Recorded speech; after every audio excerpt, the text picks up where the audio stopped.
मेरा नाम है लक्ष्य। मैं एसजेयू का छात्र हूँ और आज मैं भीष्म साहनी जी द्वारा लिखित गई पाठ पिकनिक के बारे में आपको बताने जा रहा हूँ। भीष्म साहनी जी का जन्म 8 अगस्त 1915 में रावलपिंडी, पंजाब में हुआ था। उनकी माता का नाम लक्ष्मी देवी तथा पिता का नाम बाबू हरिबंसल साहनी जी है। उन्होंने हिंदी के साहित्य में कई सारी प्रमुख रचनाएं लिखी है और हिंदी साहित्य को खूब आगे बढ़ाया। उन्हें कई सारे पुरस्कार मिले हैं, जैसे कि पद्म भूषण, सत्य अकेडमिक फेलोशिप तथा अन्य कई पुरस्कार मिले हैं। आज हम जिस पाठ के बारे में जानना चाहते हैं वो है पिकनिक नाम का पाठ, जो भीष्म साहनी जी ने लिखा है। तो वो पाठ कुछ इस तरह से शुरू होता है। आज गौरी सिर पर खाट उठा लाई थी, पूरा संतुलन बनाए चल रही थी। किसी सरकार के नट की भांति खाट को सिर पर उठा चल रही थी। दूर से लगता है खाट अपनी टांगों पे चल रहा था। खाट के नीचे बाएं कंधे पर उसकी सबसे छोटी बच्ची चिपकी बैठी थी। दूसरी बच्ची दाई और के बगल में थी। तीसरी बच्ची को बाएं हाथ की उंगली से लगाए हुए था और चौथा 10 कदम पीछे घिसक के चल रहा था। वास्तव में ये चौथा बच्चा गौरी का अपना बच्चा नहीं है। यह उसकी माँ का सबसे छोटा बेटा है, गौरी का सगा भाई है। और सच तो यह है कि यह उसकी माँ का सबसे छोटा बच्चा भी नहीं है। नाली के किनारे ठिकलिया में लिपटा पीला सा एक और बच्चा भी इसके साथ कभी कभी पड़ा देखा गया है। वह उसकी माँ का सबसे छोटा बच्चा है। गौरी के अपने 3 बच्चे हैं। गौरी मोहल्ले में पहुंच गई थी। अभी सुबह के 7 बजे थे। हवा में ठिठक थी, यानी हवा ठंडी चल रही थी। गौरी समेत सबके नाक बह रहे थे। बाबू हर गोपाल के घर के सामने पहुंचकर गौरी रुक गई। खड़े खड़े ही गौरी ने दोनों बच्चों को लेटकर जमीन पर डाल दिया और फिर दोनों हाथों से खाट नीचे रख दी। गौरी के बाल घोंसले की तरह खड़े हो गए थे।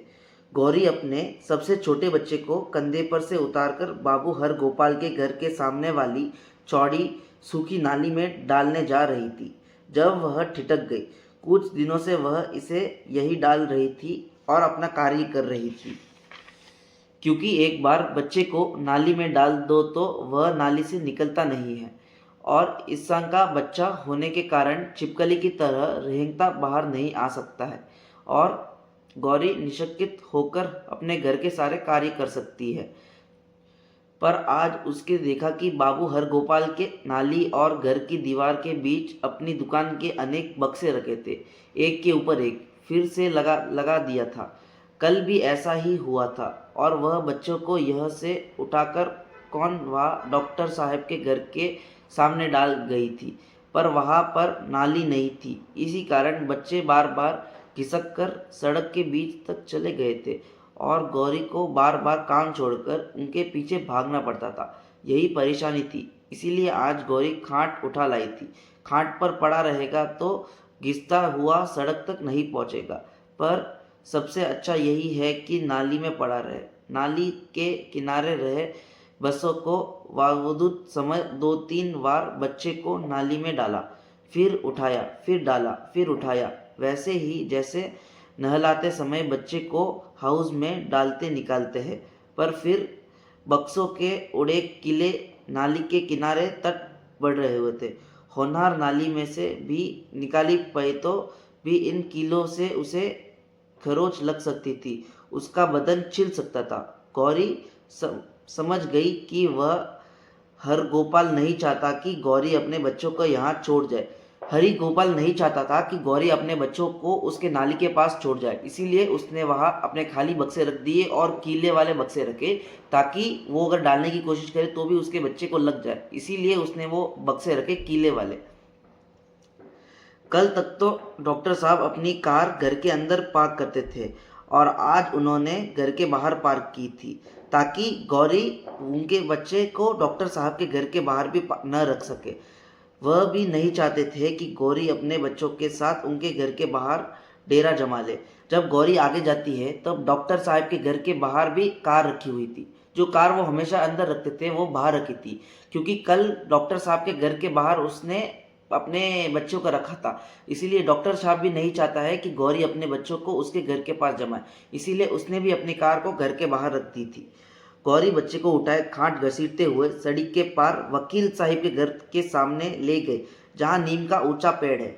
सुबह सुबह उसे बच्चों को यहाँ डालना ठीक नहीं लगता, क्योंकि नीम के पेड़ के नीचे ठंड होती है। मगर इस वक्त गौरी के पास कोई और दूसरा सवाल नहीं था। खाट बिछ गया। ठिठुरा मांस से लोकथा उस पर डाल दिया गया और गौरी पास ही जमीन पर टांगे फैलाकर बैठ गई है और बड़ी सुलाकर लंबे लंबे कश लेने लगी है। आंगन में बैठे वकील साहिब ने उसे खाट बिछाते देखा है। उसने मन को खटका भी हुआ है, पर फिर देख आने वाले करके वह आंख बंद करके अखबार पढ़ने बैठ गया। दिन का काम शुरू करने से पहले गौरी रोज बीड़ी पीती थी। बीड़ी पीते समय वह बच्चों की ओर भी नहीं देखती। कहीं गहरे में खोकर वह बीड़ी के कश लगती थी।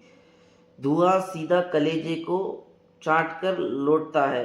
बीड़ी के कश लगाने से समय गौरी की आंख सिकुड़ जाती है और लगता है जैसे वह कहीं दूर देख रही है और गहरे विचारों में खो रही है।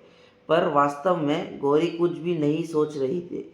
वह सिर पर खाट रखते दो बच्चों को उठाकर मील भर का रास्ता तय करती आई है और काम शुरू करने से पहले ही थक गई है। इसी कारण उसकी आंख मूंद रही है। कभी कभी काम पर जाने से पहले गौरी सड़क के ही किनारे बच्चों को दूध पिलाने लगती है और दूध पिलाते पिलाते ही सो जाती है। ऐसा कई बार होता है। तब उसकी छाती उसड़ी की उसड़ी रह जाती है और वह सड़क के किनारे बहते हुए पानी सो रही होती है और बच्चे उसकी छाती पर पड़ा सो रहा होता है और गौरी के नंगे संतानों पर आने जाने वाली की नज़र पड़ने लगती है तो कुछ शरीफेज तो बार बार चक्कर काटने लगते हैं और इस भद्र मोहल्ले में के कुछ भद्रवच बनकर खिड़कियों और आंगन की दीवारों के पीछे से उसकी चुगली करने लगते हैं। अबे ओ लौट इधर आ, नहीं तो तुझे मारूंगी तेरे सिर पर।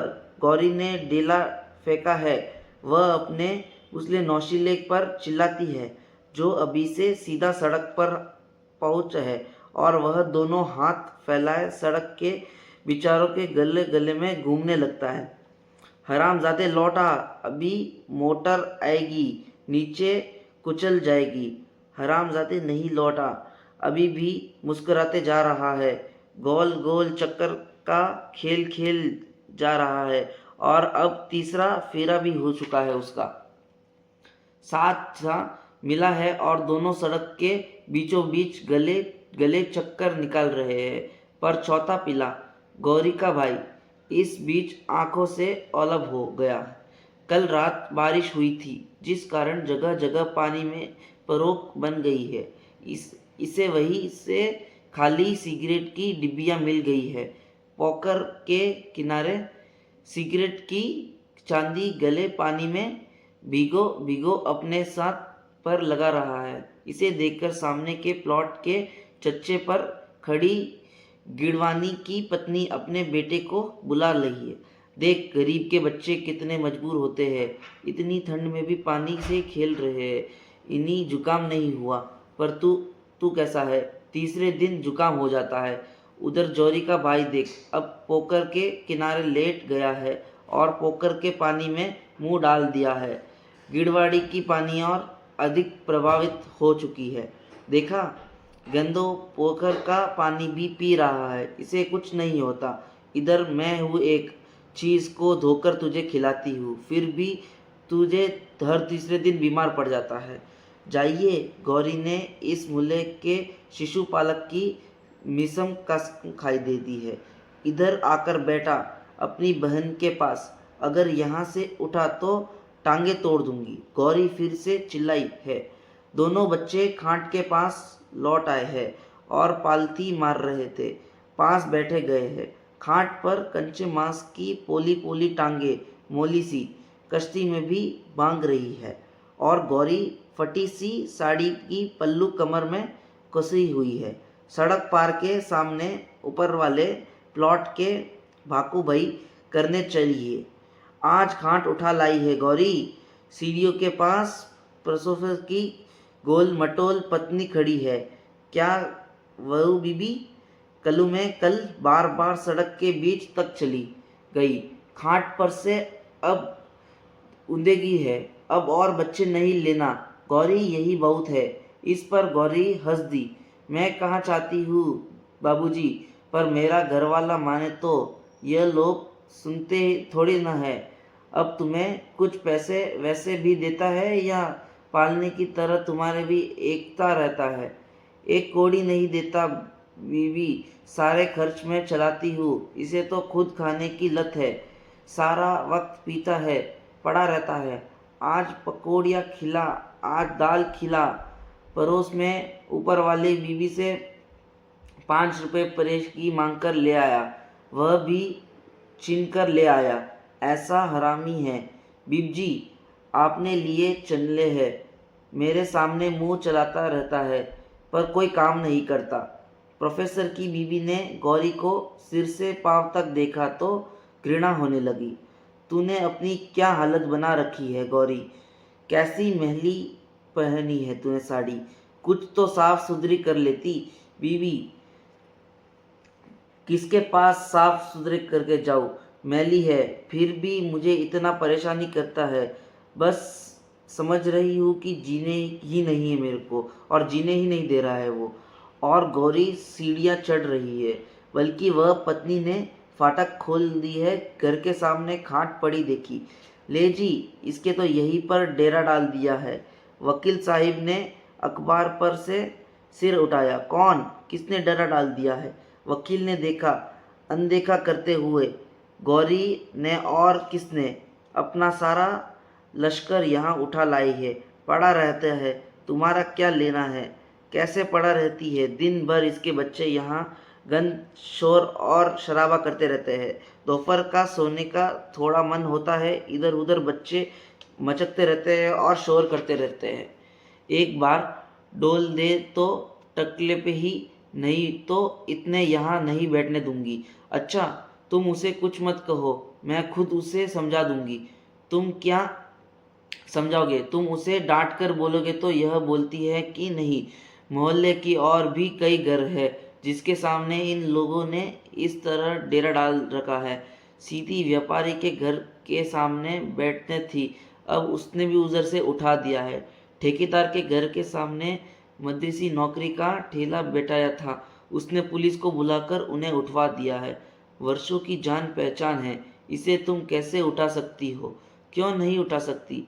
जान पहचान है तो क्या, अपना घर तो गंदा नहीं रखना चाहिए ना। मैं तो उसे यहाँ नहीं बैठने दूंगा। वकील की पत्नी फाटक खोलकर बाहर आ गई, सीधी खाट के पास पहुंची, एक और से खाट की उठाया और घिसकती हुई सड़क के पास ले गई और डॉक्टर के घर के बाहर मोटर के पास छोड़ आई। तीनों बच्चे उसी पे पीछे पीछे चलते हुए खाट के पास जा खड़े हुए। वकील की पत्नी लौट आई और फाटक बंद कर दिया। खास खींचने से बच्ची जाग गई है और जोर जोर से रोने लगी है।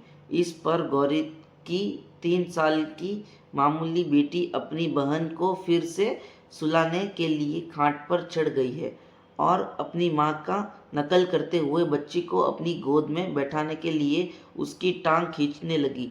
इस कोशिश में वह स्वयं खाट पर लुढ़क गई और अब अपने शरीर का सारा बोझ बच्ची पर डालने लगी। दोबड़कर महनी थी जा रही थी, पर बहन ने शरीर की गुरमटा परख बच्ची सचमुच चुप हो गई थी। शरीर की गर्माहट जैसे ही पाकर बच्ची चुप हो जाती है, सड़क पर चहल पहल शुरू हो गई थी। कुछ लोग धम करने निकल पड़े थे। मोहल्ले में एक गिफ्ट कार आई थी, हर रोज सुबह 8 बजे आती है। एक सिद्ध सर्जन पूरी की पूरी एक डब्बा रोटी हाथ में उठाए एक एक साइकिल गरीब बच्चों को बांट रहा था, क्योंकि उनके बच्चे नहीं थे। गौरी को लश्कर भी भगवान पहुंच गया था। उसके सामने हाथ फैलाकर माथे पर उल्टा हाथ रखकर बार बार सलाम करने लगा है। गौरी की 3 साल की बेटी की आंखों में अभी से इकाइयों का 100 भाव उतर आया है। सामने के पेटकाल सिराज में डिब्बे वाले भी थी 2 बसी रोटियां पर 3 दिन पुराने सादाल डालकर घर के बाहर चुपते पर आई थी, क्योंकि उसके बाद आने लगी है। इससे कोई गाय खाते तो भी ठीक है, कोई कुत्ता मुंह मारे तो भी ठीक है, और जो गौरी के बच्चे उठा खा ले तो भी ठीक है।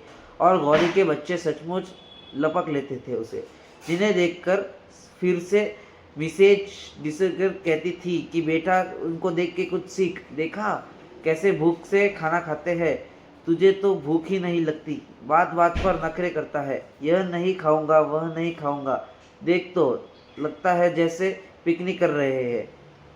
इसी बीच खाट पर पड़ी नन्ही बच्ची रेंगते हुए खाट की पाटी तक पहुंच गई। उसकी एक टांग खाट की पाटी के नीचे लटकर लगी। अगर थोड़ा और सरका आगे तो वो गिर जाती। ऐसा नहीं था कि गौरी मकानों की दीवारों के पीछे न जाने खो जाती। जाने किस घर के वाड़ लग जा रही है। कच्चे मांस का लोकर नान और मुंह पर भिन भिन कर गिर रहा था। अब उसकी दोनों टांगें काट के नीचे लटक रही थी और वह जोर जोर से रोने लगी थी। दूर से बच्चे का चिल्लाना सुनकर घर के अंदर बेटा वकील की पत्नी और अपने पति से कहा, अब बताओ मैंने ठीक किया ना? अभी यह हाल है तो दिन में क्या होगा? पर गौरी उस समय किसी घर के चौका बर्तन नहीं कर रही थी। वह तो यहीं से थोड़ी दूर नुक्कड़े वाले ढाबे के सामने खड़ी अपने पिता से उलझ रही थी। यह भी कोई नई घटना नहीं है। मोहल्ले में राजा के व्याख्यान है। पति पत्नी के बीच चानी भटकट हो रही है और तमाशों की भीड़ झटक हो रही है। नहीं दूंगी, ये राशन के पैसे है, मर भी जाऊँ तो भी नहीं दूंगी। गौरी भीतर चिल्लने लगी। गौरी जब विफरती हो रही उसका चेहरा पीला पड़ जाता है और वह आग की पीली लटपट से कांपने लगती है। गौरी का पति कोई काम धंधा नहीं करता, पर उसे चाट खाने की लत थी। सड़कों पर घूमता घूमता मोहल्ले के पहुंच जाता और गौरी के पैसे इकट्ठा करने लगता। ला पैसे दे, ला पैसे दे, ये कह रहता। गौरी का पैसे भी चिल्लाने लगता है, नहीं दूंगी, ये मेरे राशन के लिए रखा है, पैसे दे दे, नहीं तो तुझे बुरा कर ले। मेरा जो करना है, मैं एक पैसा नहीं दूंगी। भीड़ में कोई आदमी बीच में पड़कर कह रहा है, औरत जात पर हाथ उठाता है, शर्म नहीं आती? भीड़ में अपने सामर्थ्य पकड़कर गौरी को उसको संबोधित करने लगी। राशन के पैसे दे दूं तो बच्चों को क्या खिलाऊंगी बाबूजी? इसे तो चट लगी है ढाबे पर खाना खाने की। कहता है घर में घुसने नहीं दूंगा। घर है कहाँ जिसमें घुसने नहीं देगा? एक सड़ी हुई कोठरी है, सड़ी गर्मी बच्चों को लेकर बाहर सोती हूँ। यह घर में नहीं घुसने देगा, घर इसके बाप का है। गौरी के कान में सहस बच्ची के रोने की आवाज़ आई है और उसे रोते सुन वह हड़बड़ाहट भागने लगी। करमजील गिर पड़ा होगी, इसे मौत खाए। और भगवान भागती हुई खाट की ओर लपक गई, पर बच्ची नहीं गिरी। उसकी बहन सिलाई खाते खाते वह पहुंच गई थी और उसके टांगों को पकड़कर खाट से उतरने उसको मुश्किल हो रही थी। खाट के पास पहुंचते ही गौरी ने बच्ची को उठा लिया। और यह खाट यहाँ कैसे आ गई? गौरी ने कहा और सीधी एक चपत उसकी भोली बेटी को मुंह पर लगाई और कहा, हरामजादी, यहाँ पर खाट को क्यों लाई है? और माफ़ी मांग, माँ की बात को नहीं सुनती है तू? गौरी ने दोनों हाथ कमर पर रखे और दाएं बाएं देखा। वकील की पत्नी ने ही यह काम किया होगा। वकील की पत्नी का कोई भरोसा नहीं। यहाँ किसी भी बीवी का कोई भरोसा नहीं। कभी तो गुल गुल कर बातें करती है और कभी इतनी सूखी सूखी बातें करती है। गौरी खाट को घसीटती हुई फिर से वकील के घर के सामने ले आई है और बच्ची को गोद में लेकर दूध पिलाने लगी। पास में खड़ी मंझली लड़की बिस्तूरी जा रही है। बच्ची को दूध पिलाने के बाद गौरी उसे खाट पर डालकर फिर से काम पर जाने को हुई कि उधर से वकील की पत्नी बाहर निकल आई। यह नहीं चलेगा गौरी, मैंने कह दिया। क्या नहीं चलेगा भाभी जी? तुम यहाँ से हट जाओ, किसी दूसरी जगह जाकर बैठो। कहाँ जाओ आप हो बताओ? मैं तो आज खाट लाई हूँ कि खाट पर बच्चा पड़ा रहेगा, पर बीवी अपने तो खाट ही खींचकर हटा दी। यहाँ बिस्तियों घर की किसी दूसरे के घर के सामने जाओ, बैठ जाओ। यह जगह सड़क से थोड़ा हटकर ही है बीवी। नहीं, मैंने कह दिया, जहाँ मैं आए वहीं बैठूंगी। मैं तो तुम्हारे यहाँ नहीं बैठना दूंगी। हम इधर बैठेंगे तो आपको क्या लगता है? गौरी भी तुमकर कहा। उसके चेहरे फिर से पीला पड़ गया था और वह गर्म होने हो गई। तुम्हारे बच्चे जगह जगह से कचरा उठा यहाँ फेंक जाते हैं और शोर होता है।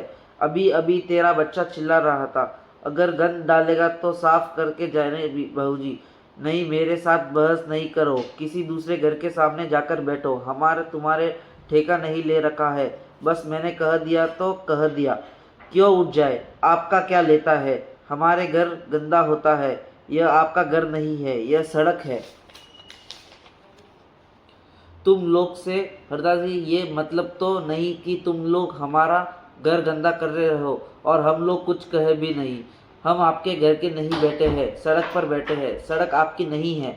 मैं चाहूँ तो 1 मिनट में तुम्हारे से यहाँ उठवा कर सकती हूँ। यह मत समझो कि हम तुम्हें उठवाना नहीं सकते। उठवा के देख लो, देख तो लो, हमें कौन यहाँ से उठाएगा। गौरी फिर से बिकर उठी है, आग की लथपथ की तरह फिर से कांपने लगी है। मैं पुलिस से कहकर तुम्हें उठवा सकती हूँ, 1 मिनट में उठवा सकती हूँ। गौरी ठिठक कर वकील की पत्नी के चेहरे की ओर देखने लगी। उसे आशा नहीं थी कि वकील की पत्नी पुलिस को बुलाने की बात कहेगी, और वकील की पत्नी अपकर फिर से आगे बढ़ गई और एक हाथ से खाट को पीटा और उसे खाट को उठाकर पीछे फेंक दिया। ऐसे बीच बीच पकड़कर बड़ी सी लाठी लाई और देखती देखती कैसे यहाँ बैठेगी मैं भी देखती हूँ। उधर गौरी भी पेट खोल उठी है। वकील की पत्नी को लेकर लौटकर ही वह फिर से खाट खींचकर वापस लेकर आई, साहिब के घर के सामने ले आई। गौरी कुछ देर तक वहाँ डोलती रही, एक एक करके तीनों बच्चों को पकड़कर लाई। सभी के मुंह पर तमाचे मारे, खबरदार जो यहाँ से हिले, कहती है। उन्हें खाट के सामने जोर चिपककर फिर से काम पर चली गई। गौरी अभी तक केवल 3 घर निपटा पाई थी और दिन का यह वक्त आ गया। 7-7 रुपए महीने वाले चौका वतन के 5 घर अभी और पड़े हैं। घर के अंदर वकील की पत्नी पति को संभाल लगी। तुम्हें कई बार कहा है कि एक कुत्ता घर के बाहर रख लो, कुत्ता रहे तो किसी का घर में सामने नहीं बैठना देंगे। कुत्ता किसी को काट खाए तो और लेने के देने पड़ जाएंगे। वकील साहब बोले, काट खाए तो हमारी बला से एक दिन में ये लोग यहाँ से उठ जाएंगे। कुत्ते से डरकर ये लोग यहाँ तो नहीं बैठेंगे। तुम एक कुत्ता लेकर आओ तो पीछे सरदार जी के घर के बाहर राजस्थानी नौकर का ठोला बैठा है, वह कुत्ता ले आए। एक दिन से सभी नौकर वहाँ से उठ गए। यह भी आजकल चोरी चमारी बहुत होती है, कुत्ता रहे तो घर की हिफाजत भी होती है। अब मैं कुत्ता कहाँ ढूंढते फिरूं? तुम सम्मानवादी काम निकालवाते हो तो जानती नहीं हो। अब ये लोग आंख दिखाने लगे हैं, किसी के सामने नहीं समझते। हम तुम्हारे घर में नहीं बैठे हैं, हम सड़क पर बैठे हैं। तुम कुत्ते ले आओ जी। 2 दिन पहले पिछवाड़े के कुमार साहिब कुत्ते लाए थे, कुत्ता घर में ही रहे। आदमी निश्वक हो रहा है। तभी वकील साहिब की पत्नी की नज़र गोद पर पड़ी और देखते ही उसने आगे लग दिया। गौरी फिर से बच्ची की खाट उसके घर के सामने बिछाकर चली गई थी और उसके तीनों बच्चे खाट के आसपास उधर मचा रहे थे। वह फिर से पहुँचे हैं। देखा, अब तो मैंने आपसे कहा खाट खींचती फिरूं। तभी वकील की पत्नी को एक विचार भूखता। सुनो जी, मैं कुमार साहिब के घर के उसका कुत्ता मांग लाई हूँ। कुम्हार 1 दिन के लिए दे दे। कुत्ता गेट पर होगा तो गौरी यहाँ से उठ जाएगी। और वकील साहिब इस बारे में कुछ कहते न कहते कि उसकी पत्नी पड़ोस में कुत्ता लेने चली गई। कुत्ता आ गया है और गेट पर जम गया है। साथ में खासी लंबी चैन भी है ताकि कुत्ता एक ही जगह पर खड़ा भौंकता ही रहे, आगे लपटकर काटने की धमकी भी दे सके। कद का बड़े बड़े काले बाबज वाले कुत्ते से उसे देखकर बच्चे डरकर भाग जाएंगे।